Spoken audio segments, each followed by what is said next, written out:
Hey everyone, what's going on? This is Chris Barnes from East Brunswick Public Library. You're watching a special streaming presentation of our program, Comic Books Through the Decades. Today we have a very special guest. He's a writer of bite-sized Archie for Archie Comics, and he's the content manager at Zest World. Ron Cacace, welcome on the show today. How's it going, Ron? It's going great. Thank you for having me, Chris. It is such a wonderful time of the year. It is the Free Comic Book Day weekend. I'm super excited to talk about comics with you today. Hooray! And special shout out to the Friends of the East Brunswick Library for sponsoring today's program and helping us put this together. So today's topic is comic books through the decade. And since Ron is a comics industry professional, well-read comics aficionado, and all-around swell dude, we're going to ask about his recommendations from all the different decades. So Ron, let's start with the 1970s. So I do want to first off say, we are skipping over the 1960s here, but there's so much in the 1960s we could have an entire episode just on the 60s because that's the silver age of comics. That's when Avengers and Marvel and Spider-Man all debuted. So we're going to go right into the 70s, but definitely check out basically a million comics from the 60s that changed the world. To start off with the 1970s, I'm going to go with some personal favorites. Go for it. There was a really fun series, an introduction of a character that's really close to my heart called Nova. The character's name is Richard Rider. You might have seen them in, some of the Guardians of the Galaxy video games and stuff like that. But this was a really awesome series. Basically, it's Marvel's Green Lantern. It's a space cop, but it's in the vein of Spider-Man. And it's, a average teenager. He lives on Long Island. He's got a family, which is a bit different than the stuff that had been going on. Usually the characters are orphans or, they don't have a great relationship with their family. In this case, he's got a brother, a mom, a dad. And it's a fun series. He encounters a bunch of different villains from all over the world and from different rogues galleries. So I just picked up the omnibus edition for that, which came out, nice. A month or two ago. And so I've been really enjoying reading through that. I think, we would be remiss not to mention Archie comics. And the 60s were obviously a huge decade for Archie, but the 70s was kind of right in that sweet spot. They had the TV show going. They had the radio shows. They had the cartoons. They had basically taking over multimedia. And the comics were still humming along and doing great. So there's a ton of Betty and Veronica Archie stuff from the 1970s that is always getting reprinted and collected in new editions. And so I actually got one of them here.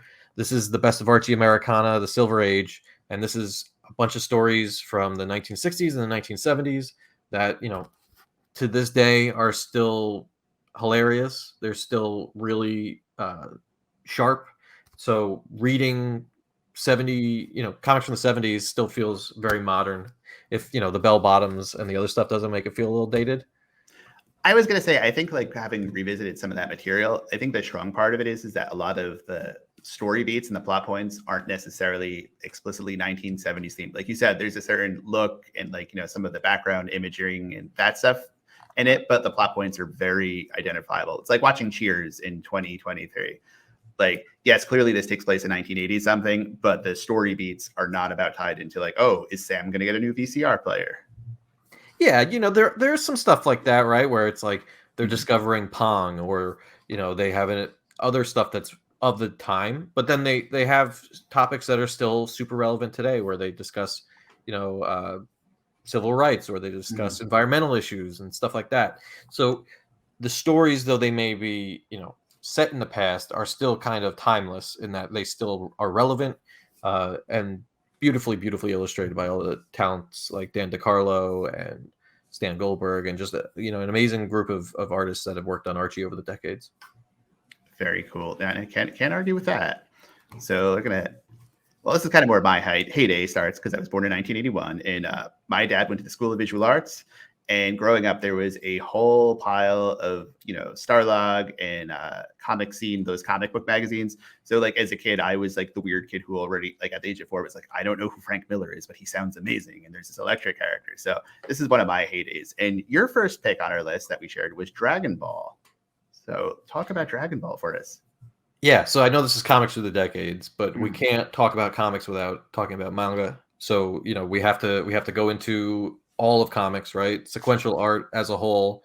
super important to not just look at what's coming out in the United States, but to look at the entire world and specifically Japan. Dragon Ball, I think, we know how popular the anime is and still is to this day. But the original manga is still like super, super relevant, super well done. One of my favorite series of all time. And I've got the entire series in like these big editions. One of them is in the background here. But, it's just, it takes some inspiration. Obviously the origin of Goku is similar to Superman, but the story goes in a completely different direction. And I don't know what else to say about it than if you haven't read the original Dragon Ball, it's much different than Dragon Ball Z. So there's a lot more comedy. There's a lot more down to earth stuff. It's not, constant battles in outer space. It's a lot more about the characters. So that's why Dragon Ball is one of my 1980s recommendations. I'm going to throw in, I'm not really the most well-read manga person, but I'm going to throw out my recommendation on that is Lone Wolf and Cub. That I love that. It's just the story of a rogue samurai taking care of this small infant/child. Like, it's the basis of so many great things, whether it's Wolverine in the 80s, or even if you look at The Mandalorian with him, having Grogu as his foundling and just protecting him at all costs in a crazy. Yeah, it's such good stuff. Yeah, there's so much groundbreaking material. And what's interesting about it is that these are, so a lot of these have been single vision, right? Like a single creator has worked maybe with assistants, but for the most part, you're getting the original vision of this creator the entire way through. So unlike superhero comics in the United States, where a writer and an artist may be paired together for a short amount of time, or, it might be a writer with a whole list of artists. In this case, you're usually getting a solid team for the entire story, or you're getting one person giving you their mostly unfiltered vision, which I think is admirable and something that I think American comics needs a little bit more of. Yeah, it's like so much, like, again, using an 80s example, it's like, have you ever read Howard Chaykin's American Flag? I actually have a volume in the back here in my wasteland of an office. So that's a perfect example of it. He has such a unique vision, such a story he's trying to tell, and that if that shifted to someone else for even an issue, it would have fallen apart. Yeah, creators are what make all of this go. Like the IP and the stories and the characters, that's what people are attracted to, but it's the creators that make it all happen. There is no storytelling, there is no comics, there is no artwork without the creators. So knowing that you're going to get the full vision and the full story from these creators, that's the stuff that really stands out to me the most. And I think that's a great kind of transition to Watchmen, which enough has been said about how important Watchmen as a series is to the world of comics. If you haven't read it, you should. If you've never read comics, I don't recommend it be your first, because many people recommend Watchmen as like a first comic to read because of how important it is. I actually think you should check out some other stuff before you go into Watchmen, because it deconstructs a lot of the superhero tropes. It deconstructs a lot of what came before it. And I think that reading any and all other stories first helps you understand why Watchmen stands apart. No, totally. And again, I hate to fly my American flag again, but Chaykin did it first with those cool TV screen paddles with the narrator to help move the story along. And you see a lot of that in Watchmen. You also see a lot of it in The Dark Knight Returns. One of the things I always found interesting about Watchmen was that Alan Moore kind of originally pitched it as a weird reboot one-off story for all the Carlton characters like Blue Beetle and Captain Atom. So it's kind of interesting reading that through that filter and saying, oh, well, this was technically supposed to be Johnny Thunderbolt. And, and I wonder that, like, if they were given, okay, well, these are the characters that we need you to use, or you can use these characters as opposed to creating your own, would it be as impactful as it was? Because it's its own story. Yeah, I mean, it's a great question. It's a great what if. And I think DC has tried to explore those types of things and take some of those characters down a grittier path in their own storylines. When you had Max Lord, spoiler alert, kill Blue Beetle back in Infinite Crisis, and it's almost 20 years, Ron. I think we're good. So it's fine to go over it now, but there are moments where they've tried to replicate it. They've tried to use Captain Atom in a specific way. They've tried to take these, stand-ins, the ones who were going to be the original characters and then got replaced, and try to put them into these darker storylines. And I think it could only have worked as it worked. I think Watchmen stands alone, and I don't want people to go and touch it, even though they've gone and touched it a lot. Did you like the last Watchmen series on HBO? I enjoyed it. I thought it could have been something entirely different. I don't think it really needed the Watchmen name to kind of exist and function. I think you could have done your own, like we were just talking about. I think you could have done Right. your own storyline on that. I see there's a great question from Melissa H in our chat. Yeah, and if anyone's watching, feel free to throw out your questions here. Melissa's question is, what is a good first comic book or series for someone who hasn't gotten into comic books yet? It's a fantastic question, and I think it is a different answer for every person. I think it depends on what are the types of TV shows that you like, what are the types of books that you like to read, what are your favorite movies, and if you can find a series that is similar, a series that has certain storylines that are kind of analogous to that, that's a good path to go on. I don't think there's a one size fits all, but I do love Dragon Ball. I think it's a good thing too, is because there's so many different styles, art wise, like visually, which you see first, let alone getting into the different writers and how you take it. Is that there's no wrong answer for it. It's what sticks out and what you connect with. Like you could show the same artist to two different people, and they could have wildly different opinions on it. Absolutely, so much of it is up to personal taste. But when I used to work at a comic book store, and somebody would come in and they were looking for a recommendation, just what I said before. What are the TV shows that you're watching? And so there was stuff like Why the Last Man or Saga or Fables or stories that are not necessarily superheroes, but are, one set beginning, middle, and end feature so that you can kind of get people into the rhythm of understanding how to read a comic and then falling in love with the story after that. No, good question. And I'm going to throw out another 80s recommendation here from no, actually, it's for your next point, so I'm not going to spoil it. Okay, so what's next on your list, Ron? Next on my list is Crisis on Infinite Earths, which we went from, I'm saying sometimes superhero stories aren't not the best introduction to, I think this one is so important because of the impact it had on the American way of telling stories in superhero. If you look at what's happening right now with Into the Spider-Verse and Spider-Man No Way Home and The Flash, all these films that are coming out right now, and they deal with the multiverse and they deal with multiple versions of characters and that sort of thing. Crisis on Infinite Earths was really one of those big moments in comics where they put all the different characters and the different versions together and they just had a ball with it. And they even did an adaptation for this with the CW's DC shows. But Crisis, amazing storytelling, amazing artwork by George Perez. It's just one of those things where in the moment it was huge, and then the effects that it has going forward where they are still trying to capture that magic. They are still trying to go back to that moment and try to have that same significance that this series had. Yeah, George Perez's art on that was unbelievable. Like, there's so many background characters that are so beautifully rendered. Like, I don't know. You could definitely make an argument that that's one of, if not his greatest visual work. So I'm gonna grab the Absolute Edition. Okay. Which is right there. So hold on one second. This is the Absolute Edition of Crisis on Infinite Earths. Mm-hmm. So, this is the entire story arc in oversized hardcover format. And, like you said, I mean, the artwork is incredible. The level of detail that he put into each page, the fact that he made it through this when this is what sometimes the spreads look like. I mean, look at all the panels. Look at the amount of characters that are going on in here. It's truly, truly incredible. And I don't know if it's a feat that'll ever be matched. No, the level of detail in this. And with that detail, the fact that there were no delays on it, they hit their marks, everything shipped on time. And there was a couple double issues in it too, just to, move the story along.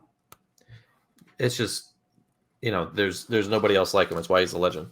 Yeah, no, he was definitely one of the great ones. So on another the recommendation that I wanted to, that actually segues better into Crisis of Infinite Earths was, have you ever read the Keith Giffen era Justice League with J.M. Donatis and Kevin Maguire? There's a couple other people, but they were the big three. And I love that so DC Comics had this big Crisis of Infinite Earths. It was to help relaunch their line. And Justice League, the premier superhero book, wasn't allowed to use any of the primary tier characters. So it felt like in a lot of ways, like a modern comparison would be The Boys, but without a lot of the vulgar and crassness. Like, Oh it's a yeah. dysfunctional group of superheroes. It's very clever. It's very funny. Everyone's imperfect, but not in a way that, again, they're loathsome people. They're just a mess. Like, Booster Gold is constantly trying to find ways to monetize being a superhero. Guy Gardner is he's just a bully and everyone knows it. There's Ice and Fire, who are just odd and they don't fit in. Like, there's just so much great stuff in it. And like, you can read it. Like, I know like it's discounted a lot because it does rely a lot on the humor, but there's just so much like poignant character work and stuff. And it's great that at one point, I think they had 3 titles, because there was Justice League America, Justice League International, Justice League Europe, and other supplemental things. And it just, so much great stuff came out of that. Yeah, that's one of my favorite series. I've got, I think, the entire run and trade paperbacks on my shelf back there. Keith, that's again one of those things where they brought it back. They did a Justice League International series right during Brightest Day in 2011. Yeah. Again, one of those things they keep trying to capture. I can't believe it's not the Justice League. I think they had a series, but yeah. It's just the humor and the heart of the characters. They were able to do a lot with, when you have these big stories with these big monolithic brands, right? Like DC has to keep Batman within a certain range. They can change him every once in a while, but eventually he goes back to a kind of version that all of us can recognize. What they're able to do with stuff like, JLI is they're able to take these lesser known characters and really give them lots of development and change aspects of them and dive deeper into them than you would have with, the main trilogy, the main Trinity, or, right. some other bigger character, which I think it's the character stuff that really draws me in these days. But yeah, I know. But like, even how they could take a mundane concept, or not really, or just odd. So there was a 2-issue story arc where Booster Gold and Blue Beetle wind up trying to open up their own timeshare business on a tropical island, which turns out to be a living monster. And like again, in theory, these plot points shouldn't make sense and shouldn't work, but they use like a funny concept backstory for a lot of development. And can I show you something of Keith Giffen's that I found here at East Brunswick Public Library that I didn't know existed? By all means. Okay, so this is my this is my hidden pick that I've been swearing by. Have you ever read Keith Giffen's Legion of Superheroes run from like the late 70s, early 80s? I have not. I didn't even know this was a thing. I was looking for something in the collection to help a customer, and that was on the shelf. And I said, "What is this?" And it's really cool. There's some awesome art from Dave Cockrum in there too. Legion of Superheroes was never something that I was interested in, but again, Keith Giffen is a creator that I respect a lot and love his works. It's like, okay, I'll give it a try. And now I want every bit of it. So check that out, everyone. Right on. Yeah. The last one that I have for the 1980s is Secret Wars from Marvel. And, there's a movie adaptation coming in the next couple of years. We don't know if it's going to be on this original story arc, which came out in the 80s, or the more recent 2015 Secret Wars. This is a beloved crossover event, not so much for its story, but because of the things that came out of the story. You had the appearance of Spider-Man's symbiote suit. You had a lot of changes going on with the heroes and the villains interacting. It was just, as a kid, it was something that I love to just read over and over again. The idea of taking all the heroes and villains and throwing them on a planet where they can just fight and have this giant battle. Like, that's cool. That's like throwing all your action figures on the ground and then making a story as you go. So Secret Wars is, a personal favorite since when I was a kid. So I had to include it. Oh, no, definitely. It's a great one. And like, being a little older than you is being a kid in the mid 80s when that dropped, which is really weird saying, oh yeah, like it's not a album, but it was the big tie-in of it was there was the Mattel toy line. They had these 3 3/4 inch like figures of all the Marvel ones. They were super adorable. And it was one of the most successful comics of all time because it was started out of a marketing push. It's like, how are we going to sell more toys? It's like, oh, well, let's do this super crossover that's going to change all this. It brought us the black Spider-Man costume. Yeah, which I can see that first right here in the back. Very nice. Yeah. I got this when I was like 15 at main MC Comics in Old Bridge. Uh-huh. So, it was like, oh yeah, it's only $40. I'll pick it up. But $40 when I was 15 is a lot, right. When you don't have a job, that's a lot of money. But it's definitely worth it. Like you said, that Black Spidey symbiote suit evolves into Venom at some point. There's also Secret Wars 2, but nobody really likes to talk about that because it's not as good. Not as good. There is the one scene where the Beyonder learns how to use a toilet. But yeah, aside from that, I think it's mostly forgettable. It is forgettable. Although if you want to spend some time going down the Google wormhole, the first issue of it was originally I would say drawn by Sal Buscema, and then him and Jim Shooter, the Marvel writer editor, had some falling out, and so he was pulled from it. And like the art on that was just really good, and it kind of pains me that it didn't go in that direction. So not that Al Milgrom slouched, but Our pal what could have been. Sal. I love Sal's stuff. He did a lot of Spectacular Spider-Man. Yeah. And so I really have an affinity for his artwork. I like how like his style, like he was clearly like from that classic Marvel 60s and the 70s, but like he was still getting regular work into the mid 90s, and he knew how to adapt his style just enough to make it fit with like the current trends, but not seem like he was forced, if that makes any sense. Yeah. Yeah. All right, so we're going to continue on our march down comics history, and let's go into the 90s. What would you like to talk about from there? There's so much to talk about the 90s. Obviously, this is the era in which I was born and when I started reading comics. I think it's best to kind of focus, at least in the Marvel area, on the late 90s when they started with the Heroes Return, which was basically, to make a long story short, Marvel was going through a whole lot of changes.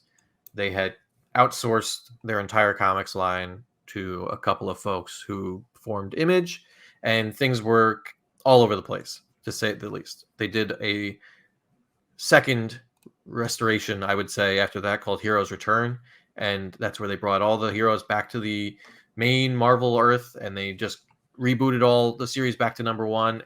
And the one that really struck me the most was Avengers by Kurt Busiek and George Perez. So another George Perez series here, but as a kid, seeing all the Avengers together like this, all these superheroes, teaming up, and there's a romance, a soap, it's a soap basically with superheroes. And so that was what really drew me in, was the Vision, the Scarlet Witch, Wonder Man, Love Triangle, and all the different characters interacting. So Avengers by Kurt Busiek and George Perez, it's collected in trade paperback and omnibus format. I've got like 10 different versions of it. I seriously read that until like the staples fell out of the comic when I was a kid. Can't say enough good things. No doubt. I remember. So when I was in high school, we could leave for lunch. And so the closest place to get lunch was a pizzeria. And so if you had a friend who had a car, you could get there definitely in time and stuff. But also right next to it was a comic book store. And yes, so when I was lucky enough to get someone to say, hey, Chris, do you want to go for lunch? I would go along for them, but I would be like, you can go get some pizza. I'm going to go to the comic book store. And I vividly remember getting so much of those comics from the Heroes Return era. So that's where my lunch money went, spoiler alert. Yeah, you can eat later, right? I mean, yes, I'm going to go home anyway in a couple hours. So at least get some comic books, and it makes it easier for everyone. Yeah. The things we do for our hobbies. So, I think this is another good reference point for the 90s. The animated series for Batman the animated series was huge, right? Like that. This was still today, it's revered. Kevin Conroy's voice as Batman is iconic, and there was so many great things that were introduced in Batman the animated series, and one of the most notable ones would be the character of Harley Quinn. And so I think it's a bit of a cheat to say the Batman Adventures comic, which is based on the show, which is based on the comic, but I think there was so much that show changed for the industry. And so many people still look to that show for inspiration and kind of as a high mark. So I wanted to include that on the list, even though, it's an adaptation of an adaptation. But like for an adaptation of an adaptation, you don't want to discount it, because a lot of the, the comic book versions, like, a license of a cartoon show or whatever, they just kind of seem like something that's concurrent to it. But a lot of those Batman Adventure books, they felt like they could have been an episode of the animated series, so that like visually they were in that they look the same. The writing, like how they presented things, how stories unfolded, felt so it was more of a companion to it, I felt, than just a standalone.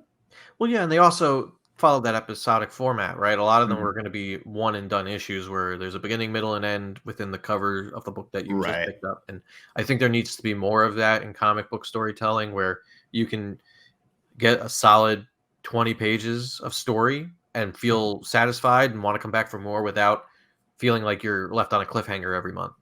That's very true. Well, because I think it's easier to keep interest in it, because I even know with the stuff that I read that it's like, how long is the story going to end? Or I don't know if I want to finish this, whereas, it's a 1 or even a 2 issue story arc. It's enough to keep me going, and then I don't feel like I have to constantly reread things. Yeah, I'm reading a lot more miniseries these days because I just find that I know when I know where the end is, I can, and Right. I'm starting and I'm enjoying. I can kind of say, okay, this is going to be over in 3 or 4 issues. I'm along for the ride. But if it's something where it's an open ended, I don't know where this is going. Does the writer know where it's going? Does the editorial team know where it's going? Then it Mhm. can be hard to stick around, for 30, 40, 50 issues if it makes it that way.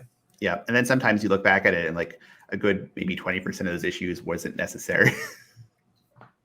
Well, if we want to talk about it, how much of comics is necessary? It's all necessary, right? It's all art. Art is necessary for us, but I don't so much subscribe to the idea of like things have to count as I Mhm. used to, where I'm like, well, if it's in continuity, I'll read it. I don't care about that as much. I'm looking for the No, story oh, first I and get that. foremost. I guess what I'm talking about is that one of these, it's a series that it's very continuity issue to issue based, and then there was like, well, this whole subplot really went nowhere and didn't kind of contribute to anything. It just felt like somebody really wanted to tell a story about this theme, or they really wanted to draw skyscrapers.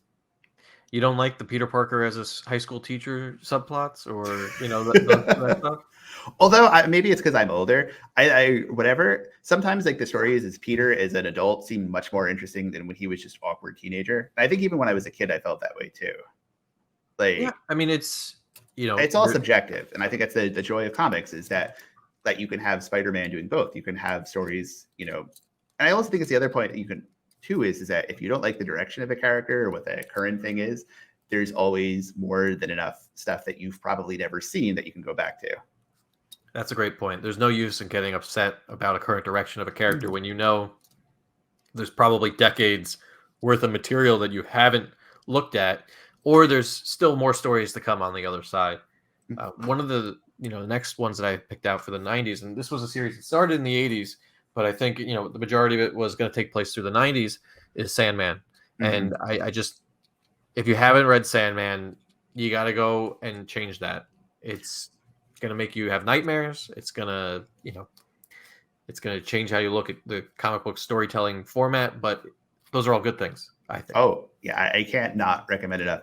I think I mean, shout out to the libraries. We have in East Brunswick Public Library, we have them all on our shelves. We also have, you can download them all on Hoopla Digital. So you can, yes, if you want to read it, there is no reason you should not be reading it.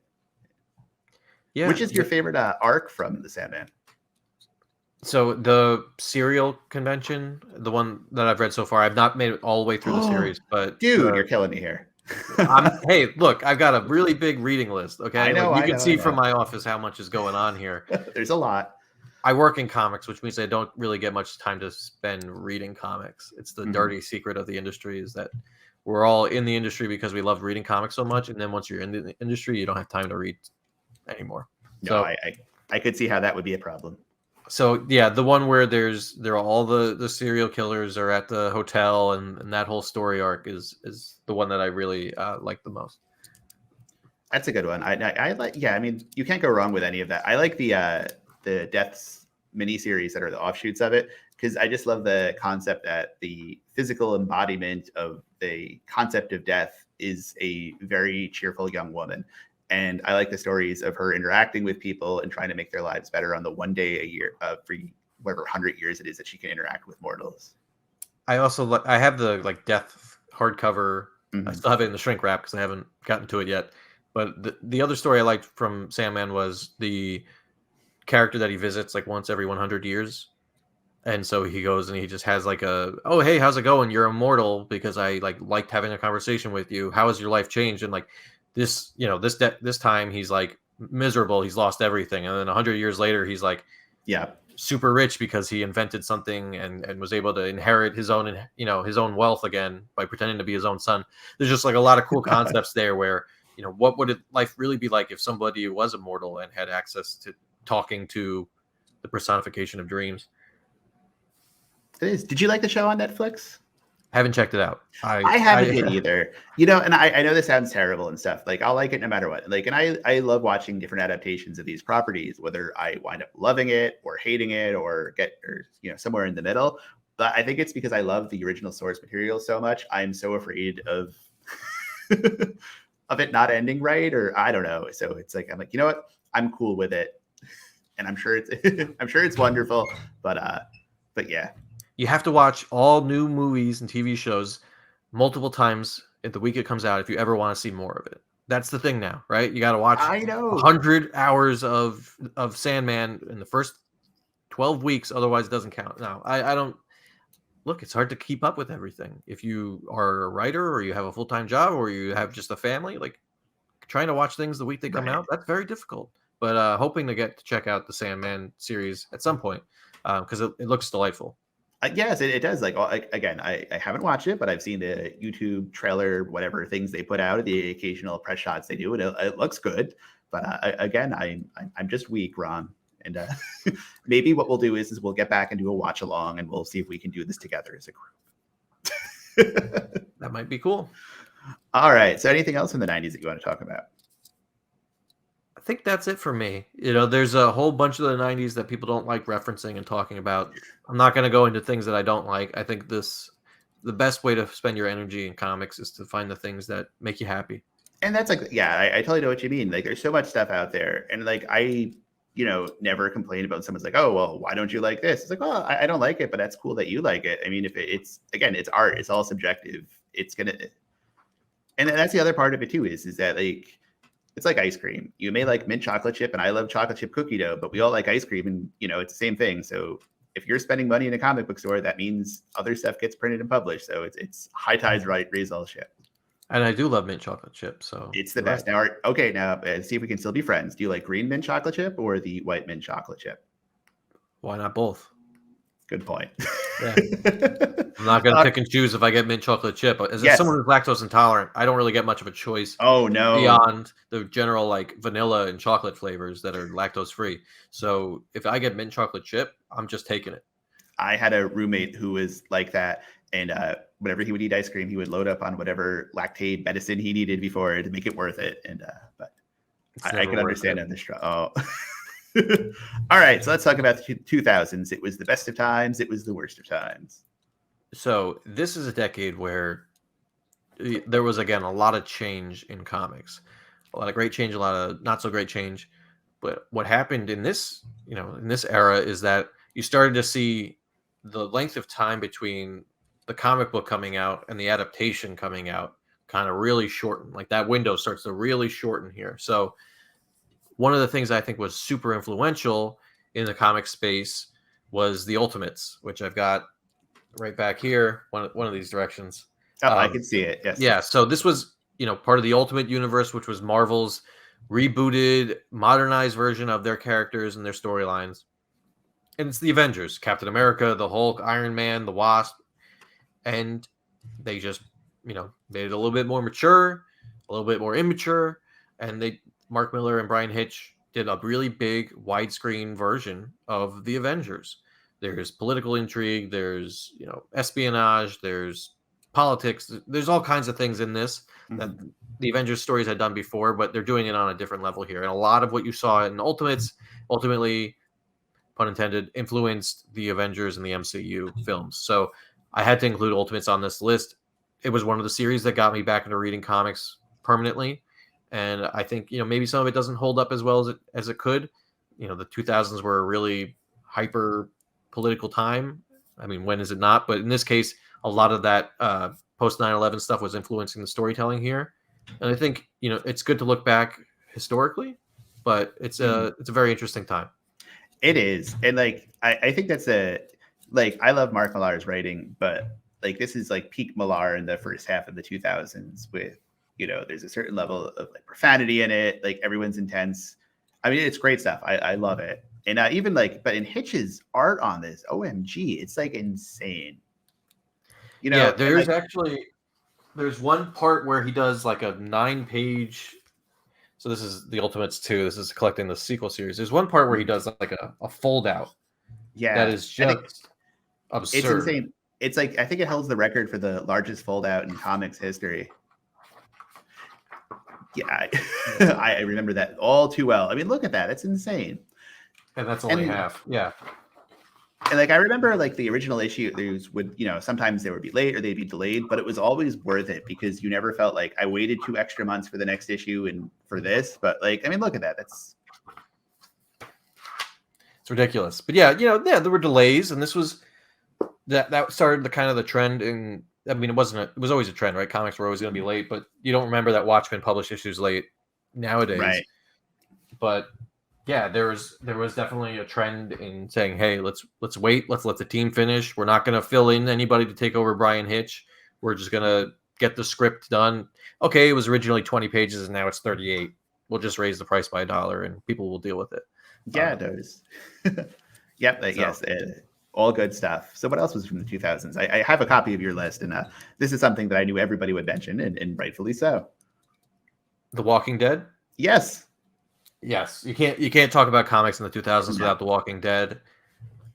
I mean, it's one of the most popular comic franchises of all time. It's spawned multiple TV shows, video games. I think there's going to be like 3 movies. Yeah. So it's a phenomenon. Mm-hmm. Nothing really will compare to that feeling that I used to have of getting that new Walking Dead issue every month.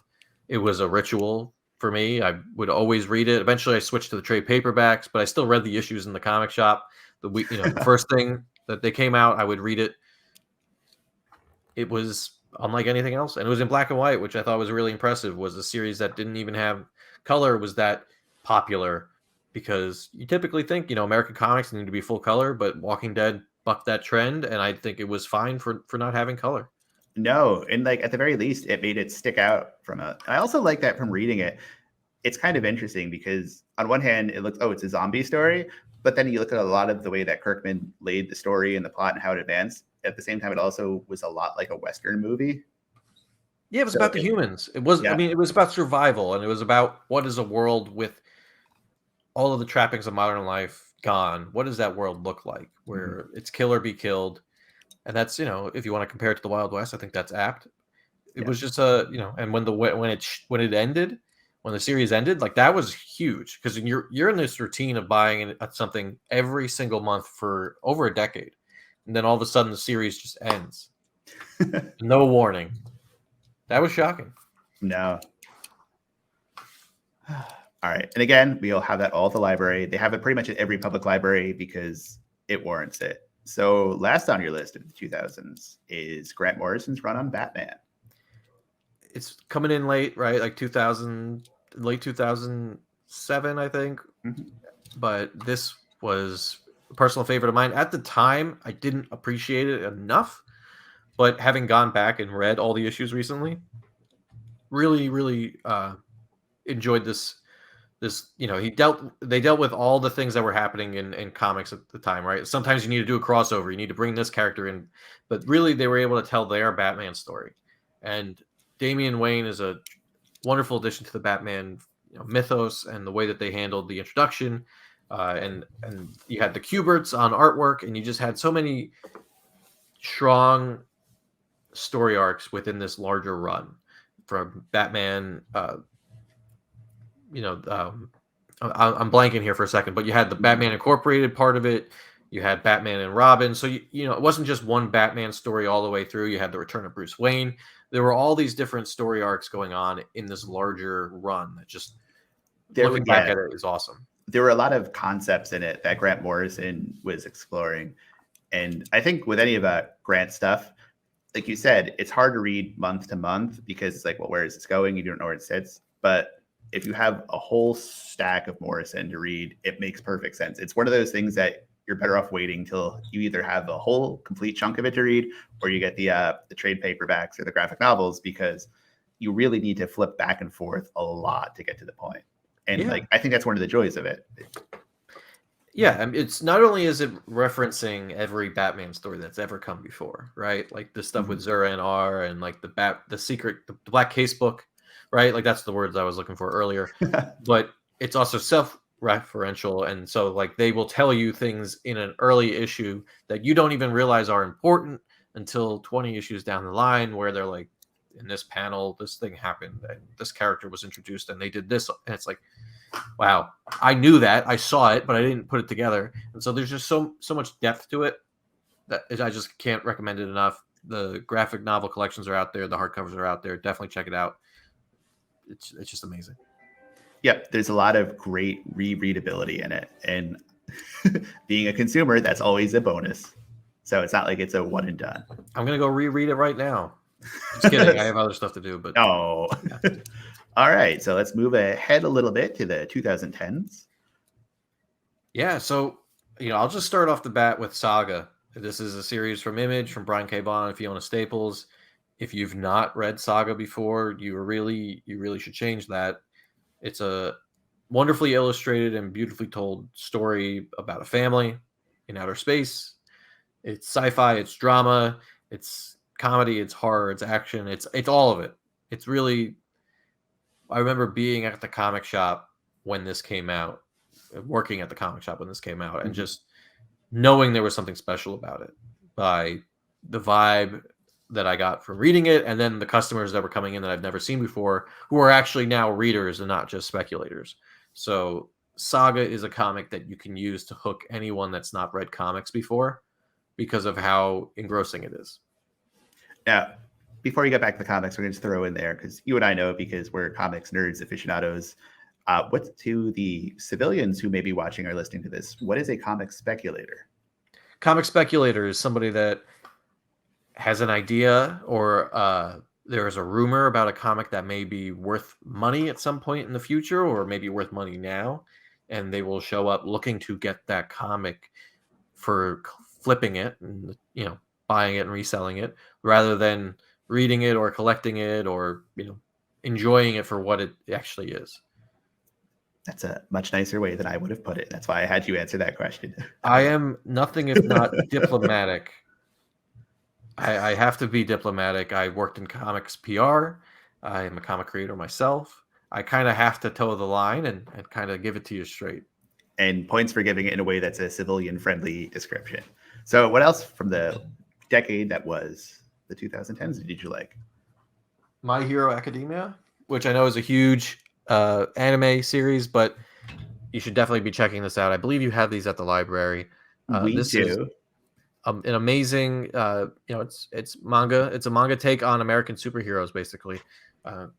Just a truly well plotted, engrossing, captivating story about a kid who is a superhero fanboy, has no powers, but he wants to be a hero, and his journey to kind of to get to the top. And I can't believe how many amazing characters are fit into this series. It just seems like everyone has a favorite and nobody has the same favorite. There's a lot, and I think that's that's definitely contributed to its success. Also, in my little world, because I have a 4-year-old at home, the fact that there's so much crossover, My Hero Academia and Hello Kitty merchandise. I have a work-friendly Hello Kitty My Hero Academia button-down that I can wear on regular occasions. Yeah, they definitely have the merchandising down. I think it's impossible to not see somebody at an anime or at any convention dressed like Deku or the other characters. You can get the stuff at Hot Topic or Spencer's or wherever it's Or Target. Or Target. Yeah, so it's just if you go to Target, you're going to find a shelf full of these, which is pretty cool. The fact that this series is stocked so well everywhere, libraries too. Mm-hmm. I think it's worth. Everybody should check it out. Yeah. All right, and so next on your list was one of my favorites of that decade, Super Sons. Super Sons, yes. I have the omnibus here in the back by Peter J. Tomasi, who I had the chance to work with this past year at Zestworld during my day job. Yeah, so it was nice to be able to kind of, the first thing I did when I met him on one of these calls was be like, hey, I love this book. It was awesome. So Super Sons is the story of Damian Wayne, the son of Batman, and John Kent, the son of Superman, and their adventures as, young kids with powers and responsibility, and just flying through the world and doing making a mess of things, their parents getting involved and all that kind of stuff. So I absolutely love this. I think Patrick Gleason was on the artwork for a while, and there's just a bunch of other amazing artists, but start to finish, it's just an amazing run. I love how Jonathan and Damian are so opposite. Damian's very brooding. He's very manipulative, but it shows how many, friendships are. And then on the other side, you have Jonathan, who's very easygoing. Everything's going to be fine. He's delusionally optimistic, but somehow they have a friendship that works. And I also like the way it's written, is that Tomasi, they read like they're little kids, which in a lot of children's comics or comics that feature children as the primary characters, that's not always the case. They always feel like they're a 30-year-old person. Like, and that's refreshing. Like, you don't see that a lot. Like, I think in that same vein, that's why like Power Pack from the 80s so much. Because Yeah, Louise Simonson got it. Like, she wrote those kids like they were kids doing kid things that occasionally involved saving the world from aliens. But like when you write a child in a superhero fantasy, like they're a 40-year-old grizzled veteran, like what are you doing here? But yeah, you need the innocence and the dialogue to be on point. There's a lot that goes into it. You can't just, like you said, write it like you're writing a 40-year-old character. mm-hmm. They have to be able to make mistakes. They have to be able to screw up. They have to be able to learn. That's what being a kid is about. That's what being a human is about. And I think you said that with innocence, because there's so many of those moments in that run that where Damien, like he's trained to be a killer, he's an assassin, he can do anything. But then like there's moments where he lapses into forgetting all that. And again, he's just a 9-year-old boy who's struggling to do things that he shouldn't be put in that like so good. In some ways, I'm kind of mad that they aged up Jonathan in the last couple of years because it it kind of puts an end to it. But well, they've done some returns, right? They like put stories in the past in between, like, oh, I know. Yeah, I just like knowing it could be there to be revisited at any given time. But so there was a cool moment in the new Adventures of John Kent series, which is ongoing, right? It's a 6-issue miniseries where they go to the world of injustice, mm-hmm. and John meets Damien in that world. So that was kind of cool, where it's kind of like, oh wow, there's like, those are the super sons, kind of, but one's from one world and one's from the other. But yeah, I agree with you. I think it'd been nice to get some more of the super sons before the aging up. Mm-hmm. So was there anything else from this decade that you would I think we have to talk about Miss Marvel. I think Miss Marvel, for the impact alone, again, I worked at a comic shop when this comic was coming out, and so many people that I'd never seen before, so many people that had never read comics before were coming in for this comic. I live in New Jersey. The character's from New Jersey. Mm-hmm. She's Pakistani American. Like it's just an amazing bit of really nailing representation and storytelling and costume and everything, and having it be so natural. And now it seems like she's been in the Marvel universe forever, and it's only been about a decade. And it's just I think one of the most important moments in the last 20 years of comic books. Yeah, and I think like from how they've used Kamala in these stories, it feels like she's been organically added into things as opposed to just, okay, we have a hot character, so we're going to put them in every book for the next 2 years and hope for the best. Yeah, Marvel loves to, all publishers love to introduce a character and then try to, oh, Venom's hot, put Venom in everything. But, why does Venom need to show up and team up with this person who has no natural reason to do so? But with Miss Marvel's case, she's a fan of all the heroes. She's mm-hmm. learning. She's going to wind up making mistakes and stumbling into a case where Moon Knight is taking, vampires down off the street or whatever. Now they have to team up. It seems like the kind of thing that naturally fits with her character and with the stories they're trying to tell. So Miss Marvel is something people of all ages should be checking out. That's pretty good. So so if anybody, I know there's a couple of you, actually a bunch of you in the chat box. If you want to add anything, let us know. Is there anything that it's like the last couple of years that you've been reading that you really liked? Last couple of years.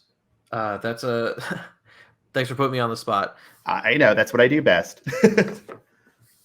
I like Kaiju number 8, which is it's a manga series. It's a character that is basically merged into a kaiju body, and mm-hmm. so it's a little bit of Attack on Titan type stories, a little bit of Dragon Ball Z type stories. So it's a shonen manga, and it's a lot of fun, right? Like I like the idea of like you're kind of trapped in a body that you can't control, and you're worth something to everyone, and sometimes it's dangerous and sometimes it's a good thing. And so that's about 5 or 6 volumes. Spy X Family, which is about 10 volumes deep, which is a really, really fun. The father in this family is a spy, the mother is an assassin, and their adopted kid is a telepath. And so it's just like all these crazy, wacky scenarios as they try to live a life where none of them know each other's secrets, while the girl knows everyone's secrets. So that's a really good one. And yeah, Invincible wrapped up obviously like a while ago, but I think that's worth checking out. It wasn't on my list of the 2000s or 2010s. And I could go on, but I'm going to stop there. I'm going to show you something new that I've been reading that, again, like I think I was like the weirdest kid because I was never really too into Ninja Turtles. So when I found out that about this bad boy, The Last Ronin, this was something that was at first was on my, oh, well, that's nice. I'm never going to look at this. But then I kind of got sucked into the Toys That Made Us documentary series on Netflix about the Ninja Turtle episode. And I don't know, I guess I saw it at the right time and found out about this soon after each other. And they were talking about how Eastman and Laird, the Ninja Turtle creators, they started being friendly and wanted to work together on something again. And yada, yada, this book came about. And again, with that like early mid 80s influence that I have in the comics that I like, a lot of it echoes The Dark Knight Returns, Frank Miller stuff, who was a peer of theirs, but it's Donatello is the last Ninja Turtle. And again, a year ago, before I knew about this, if you said, oh, you're going to be religiously buying these and waiting for them, I would have said, is there something wrong with you? Have you known me? Did I get replaced by an alien robot or something? But no, this is, I can't even call it a guilty pleasure. I just love it and I will stand by it. Yeah, I picked it up during the last sale, like Barnes and Noble does during their like holidays, and really loved it. And now I'm picking up the new series, like the new issues. Right. So I thought I'm not a huge Turtles guy. Like I liked the show growing up and the movies, but I was never like, super into it. But this was just straight up good, which is why I was able to kind of get into it. Yeah, and again, not trying to speak negatively of the creators, but this is better than it should have had any right to be. Like yes, they've turned me into a fanboy of it. So right on. I think that's pretty much about it because I know we've talked. I know you got to get back to work and got a lot of things to do. So Ron, where can people follow up with you on the internet and show up and here? Yeah. And anything you'd like to share with us? I see something really cool here, and I recommend it, but I'll let you talk about it. Thank you. Yeah, I'll do my my shout outs to myself. If you want to follow what I'm doing, you can follow me on Twitter, Instagram at Ronzilla, RAWNZILLA. You can also check me out ronzilla.com, or you could keep up with the Bite Size Archie comics that I write. You can follow Archie Comics. Every week they post them on Fridays. They're also on the Tiny View Comics app.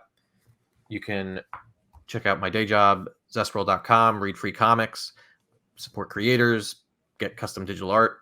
And if you want to buy some of my comics from my collection or get a signed copy of Bite Size Archie, which you can also see at the library, you can come down to the Highland Park Street Fair, which is this Sunday, May 7th, 11:30 a.m. to 4:30 p.m. in Highland Park, New Jersey. I'm going to have a booth set up with a bunch of comics.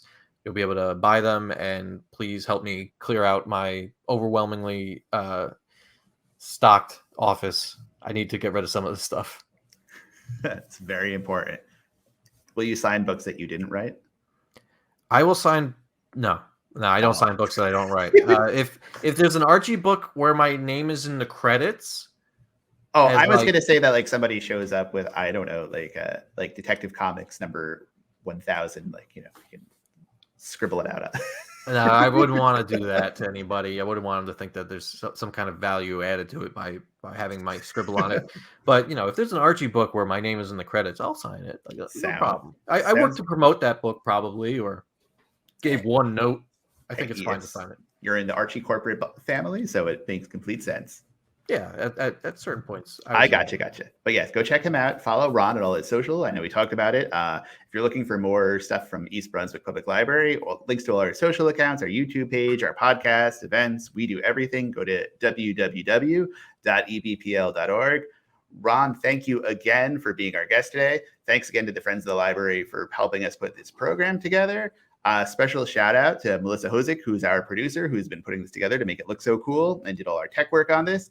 Thanks a lot and see you at the library.